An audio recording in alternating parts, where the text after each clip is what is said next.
On the train to our anniversary trip, a stranger stared at my husband for 8 hours. Before leaving, she slipped a crumpled note into my hand, turning my perfect marriage into a crime scene in my mind. The paper was barely larger than a post-it. 3 words, written in ink so deliberate it could have been carved into stone. Get out. Now. I stood on a sun-soaked California platform with $8,000 of luggage at my feet, my husband's hand warm on the small of my back, and those 3 words burning a hole straight through my palm. The Pacific Ocean was somewhere past the Spanish-tiled rooftops. A hotel car was already pulling up, black and gleaming. Julian was laughing at something on his phone, the easy, unguarded laugh I had fallen in love with 3 years ago. I closed my fingers around the note. I smiled, and I began to understand that the woman I had been for the last 3 years, the contented, trusting, deliberately unambitious Mrs. Croft, had just been handed her own obituary. Let me take you back to the beginning, because you need to understand what I thought my life was before you can understand what it actually was. My name is Isabella Rossi. Was Isabella Rossi. Is again, finally, but I'm getting ahead of myself. For the decade before I met Julian, I was a risk management consultant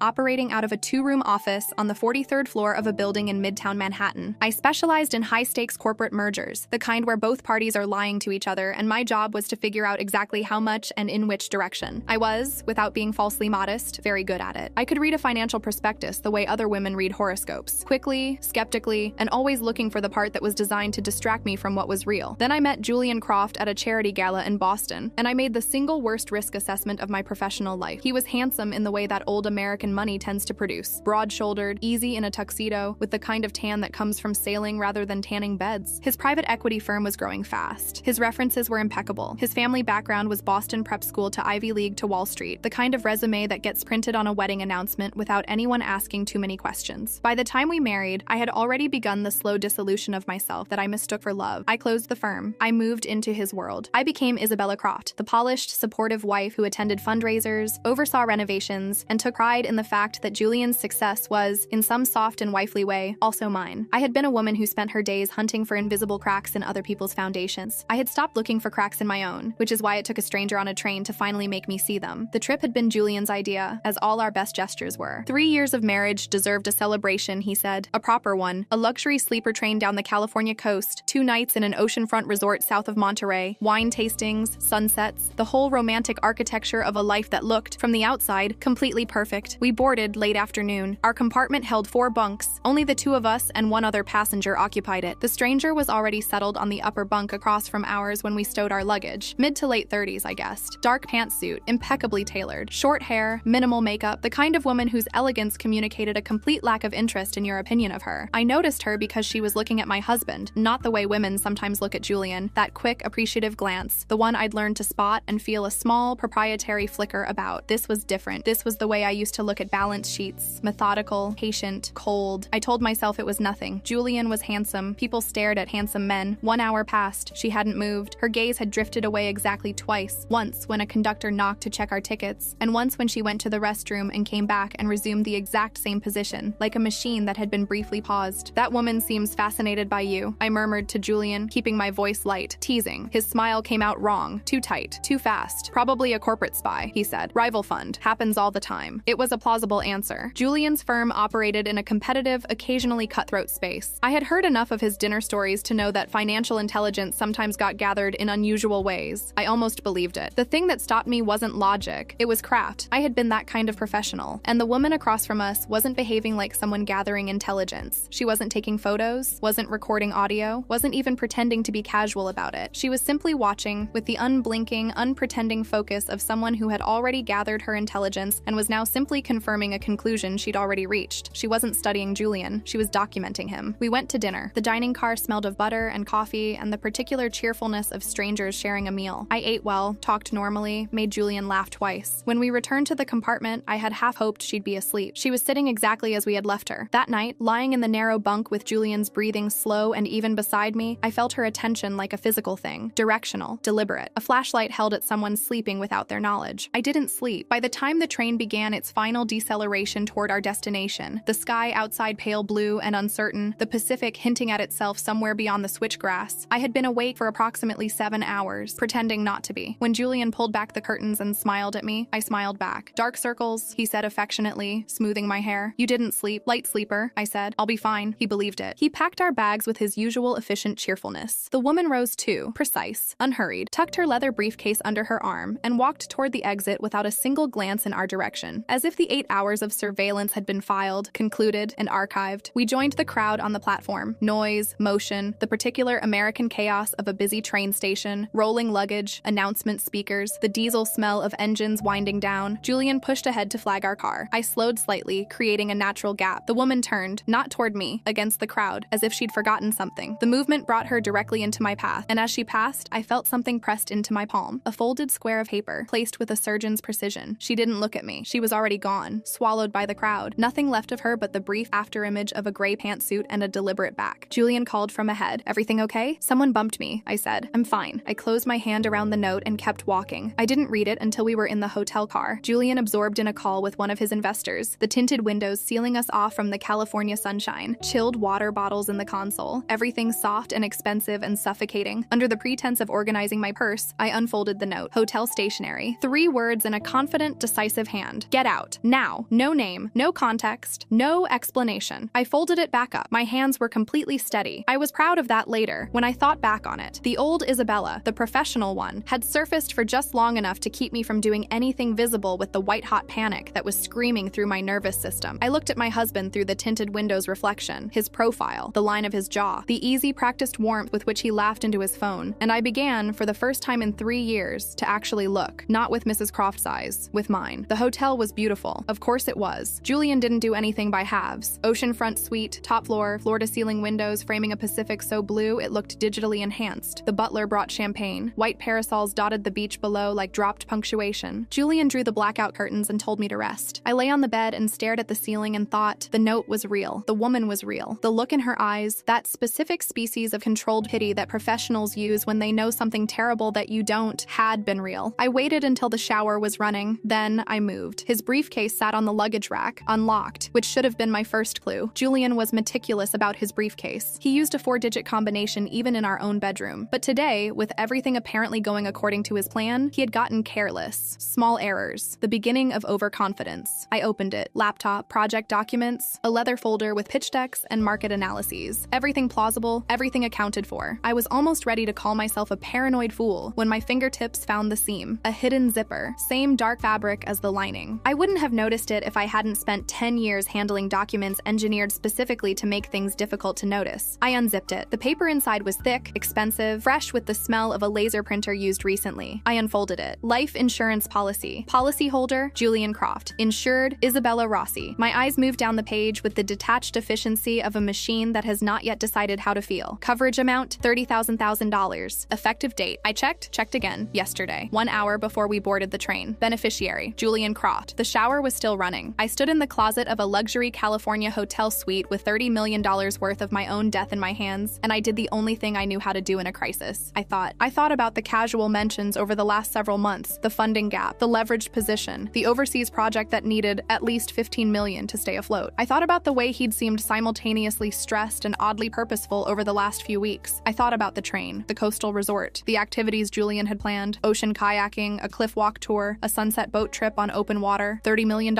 exactly double the number he'd mentioned needing. Filed the same day we left. I refolded the policy, replaced it exactly, wiped the briefcase with my robe sleeve, walked back to the bed and got under the covers 4 seconds before I heard the shower turn off. When he came out with his towel and his clean citrus soap and his tender, concerned smile, I was already half certain that the man who had kissed my forehead every night for 3 years had purchased my death like a futures contract. "You're awake," he said warmly.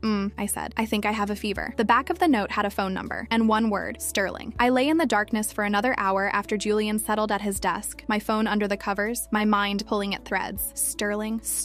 I rotated through a decade of professional contacts before it landed. Rebecca Sterling, forensic accountant, partner at one of the top investigative firms on the East Coast. We had worked together exactly once, on a cross-border merger that turned out to be significantly less clean than either party had represented. She had been precise, relentless, and unimpressed by nearly everything. I remembered her face. I looked at the woman on the train in my memory again. Yes. Without allowing myself to hesitate, I opened an encrypted email account I hadn't touched in 2 years, composed 3 sentences, attached photos I hadn't taken yet, and stopped. Then I crept back to the closet, photographed every page of the policy, close on the signatures, close on the effective date, close on my name, and returned to the bed and sent the email. "Miss Sterling, this is Isabella Rossi. I need information on my husband, Julian Croft. Name your price." I deleted the sent message, cleared the cache, and put the phone back under the pillow. Somewhere in the sitting room, Julian typed steadily, thinking about whatever a man thinks about out when he has just activated a $30 million plot against his wife. I stared at the ceiling, and the old Isabella, the one who had spent a decade finding cracks in things that looked flawless, she came back, not with grief or rage, with absolute clarifying cold. Rebecca's reply arrived the following evening. Email received. I'm sorry I had to warn you that way. The situation is more complicated than you think. If you decide to fight back instead of run, meet me tomorrow, 10 a.m., Ocean Breeze Cafe, across from your hotel. I'll be waiting. R. Sterling. I read it twice, then I deleted it. Run. That word has never made sense to my nervous system. I don't know if it's professional formation or just the particular architecture of my personality, but fight or flight has always resolved for me into a third option: build a case. The next morning, I told Julian I wanted fresh air and some light shopping. He offered to join me. I smiled and said he had his conference call, didn't he? He relented. He reminded me not to stay out too long. He kissed my cheek. I waited for the elevator doors to close, and my smile was gone before the floor numbers had changed twice. The Ocean Breeze Cafe was the kind of California spot where the coffee is excellent and nobody is listening to anyone else's conversation. Rebecca was already at a corner table, dark jeans and a pale blouse, a black coffee untouched in front of her. She gestured to the chair across from her without standing. Her face carried the same quality I'd seen on the train, the settled composure of someone who has long since processed the worst-case scenario and is now simply operating. I didn't want another victim, she said before I could thank her, especially not a colleague I respect. You're investigating him, I said. 3 months. She slid a manila folder across the table. I was hired by a woman named Patricia Huang, former executive. He spent 2 years cultivating her trust, then systematically extracted her professional network and personal savings through what appeared to be a series of mutually beneficial investment opportunities. She paused. Before her, there was a woman from his college years. Before that, she stopped. Before that is still being reconstructed. I put my hand on the folder but didn't open it yet. Is he going to kill me? I said. It wasn't a question. Rebecca looked at me steadily. He's taken out a $30 million policy on your life. His firm is hemorrhaging. His leverage position is untenable. The coastal location, the planned water activities, they fit a pattern. The cafe noise continued around us, cheerful and indifferent. What do I need to do? I asked. She gave me the smallest smile I had ever seen on a human face. You shouldn't be asking me. You should be asking yourself, Ms. Rossi. I'm a data provider. The strategy is yours. I thought of something my very first mentor in consulting told me 20 years ago in a conference room in Chicago. Every problem is a project. Identify the variables. Control what you can. Document everything else. I stood and extended my hand. Miss Sterling, I said, do you bill by the hour or by percentage of total recovered value? She stood. Her grip was cool and dry and exact. Pro bono, she said. I want to see a textbook demonstration of what a top-tier risk analyst does when the bad asset is in her own bed. I picked up the folder, thanked the barista on my way out, and walked into the California sunshine with the feeling of a gear engaging, that specific sensation of moving from neutral into forward motion after a very long time standing still. I called Mr. Davis from the street, 60 years old, senior partner at one of the most respected matrimonial law firms in New York, the man who had watched me build my career from a glass-walled conference room in Midtown over 20 years. Isabella, he said, surprised. To what do I need a divorce, I said, immediately, and an asset preservation order, and a new will. A beat of silence. Then, are you safe? For now, I said, but we have to move quickly and he cannot know. Mr. Davis did not waste time on expressions of sympathy. This was one of the reasons I had always valued him. Tell me the situation, he said. I told him about the financial irregularities and my concern that Julian was dissipating joint assets. I didn't tell him about the insurance policy yet. I didn't tell him about the brake line. I didn't know about the brake line yet. I gave him enough to act on. Isabella, he said when I finished, I thought my best client had decided to become a house cat. His voice was warm and dry all at once. I'm glad to have you back. I need the will first, I said, and I need it to contain something very specific. I spent the next 4 days playing the most technically demanding role of my life, loving wife, tender, slightly worried about his stress levels, occasionally wistful, absolutely oblivious to the financial machinery grinding beneath our marriage. I poured his wine. I laughed at his jokes. The night he came home from what he claimed was a business meeting in a state of barely suppressed excitement and told me, over a California Red, 4 glasses deep, that he'd found a new financing source that required about $30 million in liquid capital, I blinked and said that sounded complicated, didn't it? And asked if he needed more wine. My phone, tucked in my purse against the chair leg, recorded every word. The following Wednesday, we sat together in Mr. Davis's office reviewing draft wills. Julian's was a masterpiece of romantic gesture. He named me beneficiary of everything. Grand, public, loving. He was betting, of course, that he would never have to pay out. A man who intends to outlive his wife is quite generous in his will. When it was my turn, I explained my terms calmly. Premarital assets, the Boston condo, the savings, to my parents. Our joint marital assets, my share, to Julian, primary. He tried not to look satisfied. He almost managed it. However, I said, in the light, apologetic tone I had been practicing, I've been reading too many mystery novels. I want one small additional clause for peace of mind. Mr. Davis looked at me over his glasses. Please go ahead, Ms. Rossi. I cleared my my throat. In the event of my death by any non-natural cause, including but not limited to traffic accidents, drowning, falling, or abduction, all assets, including premarital property and my share of marital property, will be redirected in full to the National Foundation for the Protection of Women and Children's Rights. This clause supersedes all other provisions. The room went very quiet. I watched Julian's face with the careful attention of someone watching a controlled demolition. The smile didn't disappear. It simply became a different kind of smile. Thinner, recalibrated, performing affection, while something colder managed the situation from behind it. "Mr. Davis," Julian said pleasantly, not looking at me, "we'll proceed as my wife wishes. Her happiness comes first." On the drive home, he didn't speak. I could feel the temperature coming off him like a walk-in freezer. Good. The first landmine had detonated. He made his move 3 weeks later. It was 3:07 in the morning by my phone when I felt the mattress shift. I kept my breathing slow and even and counted his footsteps all the way to the elevator, counted the floors by the mechanical sounds of the building. I opened the security app on my burner phone. The footage was clear. Julian, dressed in black, wearing gloves, crouching beside my white Porsche in the underground garage. He worked with the focus of someone who knew exactly what he was doing and had done it before in his imagination many, many times. 12 minutes total. When he stood, he scanned the garage with the automatic caution of a man who had never considered the possibility that the garage might be watching back. He had not considered that possibility because I had installed the camera 11 days earlier. I saved the footage to 3 separate encrypted servers. Then I lay back in the dark and listened to my own heartbeat until he returned to bed. In the morning, he suggested I take the car out for a drive. "The weather is perfect," he said over breakfast, in a voice I will never entirely unhear. "You should get some air." "I was thinking about that spa outside of town," I said, and watched genuine relief move through his face like weather. "Perfect," he said. "Drive safe." I took the elevator to the lobby and walked straight past the garage and hailed a cab to the Porsche dealership, where we'd serviced the car for 3 years. The service manager's name was Frank Reyes, 22 years in German automotive repair. He went pale when I described what I suspected. He went paler when, back at the building with 2 senior technicians and a running camera on my phone, they lifted the car. "Mrs. Croft," Frank said, his voice careful and controlled in the way of someone managing their own anger, "your primary brake line has been deliberately severed. Clean cut, well hidden. A standard inspection would likely miss it." He paused. "At highway speed, on a curve." "I understand," I said. "I need written statements from both technicians, signed today, and I need the original footage from my garage camera submitted as part of this documentation chain." He looked at me for a long moment. "Are you going to the police?" "Yes," I said, "but not yet." I went to the police that afternoon, not with the brake footage, not yet. Sergeant David Miller, 26 years with the department, the particular settled watchfulness of someone who has heard most human stories at least twice, listened to me describe a strange woman on a train, a cryptic note, some unusual phone calls. I presented it as the concern of a citizen who suspected she and her husband might be targets of an organized financial scam. I handed him a photocopy of the note, and, as if it had tumbled from the note incidentally, Rebecca Sterling's business card. "It fell when she passed it to me," I said. "I didn't know what it was until I got home." Sergeant Miller examined the card. "R. Sterling, forensic accountant." His eyebrows moved slightly. "I'll look into this," he said. "We'll be in contact." Walking out of the station, I sent a text to Rebecca. "Expect a call from Sergeant David Miller. Police report filed. Tell him you're investigating a financial matter connected to Julian. Keep it general. This is about building a paper trail, not launching an investigation." Her reply came in under 4 minutes. Understood. Already prepared for this possibility. Rebecca confirmed to Sergeant Miller that she was conducting a confidential forensic investigation in which Julian Croft was a person of financial interest, and that she had reason to believe his activities may have intersected with certain criminal networks. She didn't elaborate. She didn't need to. The word forensic in combination with the word investigation in combination with my husband's name was now sitting in an official police file in the jurisdiction where we lived. My state-backed insurance policy. The loan agreement was his penultimate play. He put it in front of me on a Sunday afternoon, in the apartment, with California light pouring through the windows and the calm, confident manner of a man who has already calculated the outcome. $10 million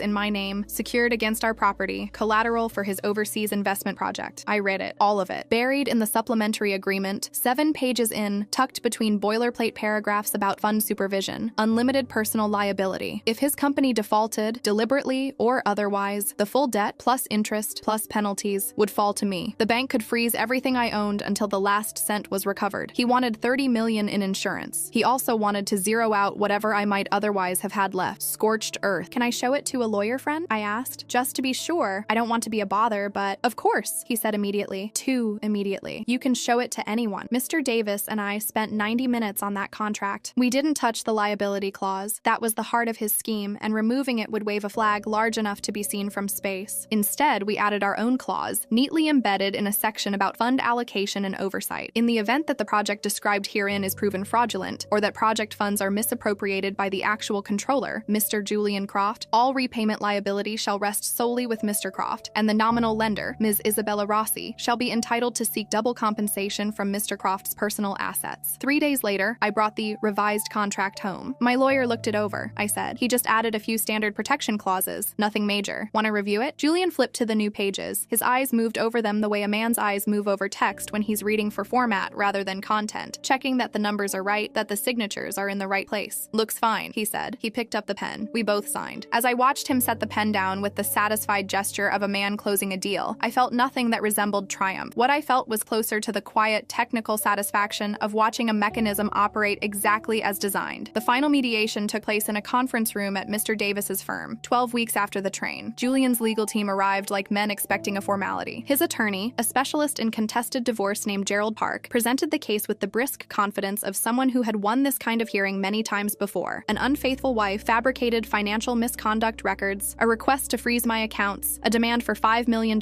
in emotional damages. When Park sat down, the mediator turned to me. Mr. Davis began to stand. I put my hand on his arm. I'll speak, I said. I walked to the front of the room, connected my laptop to the projector, and faced the table. Before we discuss the divorce, I said, I'd like to present a final project assessment on the marriage. The first slide went up. Final risk assessment and liquidation report. The Julian Croft, Isabella Rossi marriage project. Prepared by Isabella Rossi. Julian's face changed in a way I had never seen before. Everything he'd used in 3 years, the warmth, the charm, the practiced tenderness, fell away at once, like a set collapsing. What was underneath was just a man, frightened, calculating, and suddenly very small. I didn't look at him for long. I had work to do. I walked them through the offshore organizational chart Rebecca had built, the Cayman Island shell companies, the 20 million in joint assets transferred out of reach during our marriage. I walked them through the insurance policy. My name, his name as beneficiary. The effective date, timed to the hour before we boarded a train to a coastal city where several near-death activities had been planned. I asked the room, in the mild tone of a consultant presenting findings, which of Mr. Croft's investments had required hedging against his wife's life. Then I played the garage footage. Gerald Park stopped writing midway through. One of his associates quietly closed his notepad. Then I presented the loan agreement clause and the $20 million personal liability it triggered, now that his overseas project had been documented as fictitious. I closed my laptop. I finished my report, I said. Thank you. The mediator took 40 seconds to collect himself. Then he turned to Julian's table. Julian had been staring at the blank projection screen as if it might offer him something. An exit, an explanation, a different version of the last hour. What are your thoughts on revised terms, Mr. Croft? The mediator asked carefully. His attorney was already leaning over, whispering, sign. You sign now, or you answer to a DA. Mr. Davis placed the new agreement on the table. 42 million in joint assets to me. All debts, personal, corporate, and contractual, to Julian. Voluntary divorce, clean severance. Julian stared at the document. I don't agree, he said, his voice rising, brittle with the anger of a man who has just realized the ground under him isn't there. This is robbery. You can't take everything. Mr. Croft, Mr. Davis said, and his voice had the particular quality of someone who has practiced patience for decades and is now simply done with it. This is the last moment of leniency available to you. Refuse, and we withdraw the agreement. What follows will not involve a mediator. The room was very quiet. Julian picked up the pen. His hand shook. I noticed that. He signed. As he stood, his face was the face of someone who has lost something they were absolutely certain they couldn't lose. He looked at me with something that might have been hatred and might have been the beginnings of a terrible understanding. You planned this, he said. Not an accusation. An autopsy. Yes, I said simply. 2 uniformed officers were waiting in the corridor. Sergeant David Miller, 26 years on the force, showed his badge and the arrest warrant. Suspected attempted homicide, insurance fraud, commercial fraud. He was professional and efficient, and gave Julian the same steady, dispassionate courtesy he probably gave everyone. Julian turned back to me one last time. I was standing by the window, the city spread out beyond the glass, my phone in my hand showing the 911 call I'd placed that morning to ensure the timing worked. I didn't say anything. There wasn't anything left to say. The trial took 9 months. Rebecca's forensic work held. The garage footage held. Frank Reyes and his 2 technicians testified with the composed authority of people who work with physical evidence every day and are not easily shaken. Patricia Huang testified. 2 other women came forward. Julian was convicted on 3 counts, 15 years. I know this because Rebecca texted me the verdict, and I was sitting in my new office on the 21st floor of a building 3 blocks from my old one, reviewing a risk assessment for a multinational acquisition when the message came in. Julian got 15 years. Justice served. I read it twice. I set the phone face down on my desk. I looked out at the city for approximately 30 seconds. Then I picked up the risk assessment and kept reading.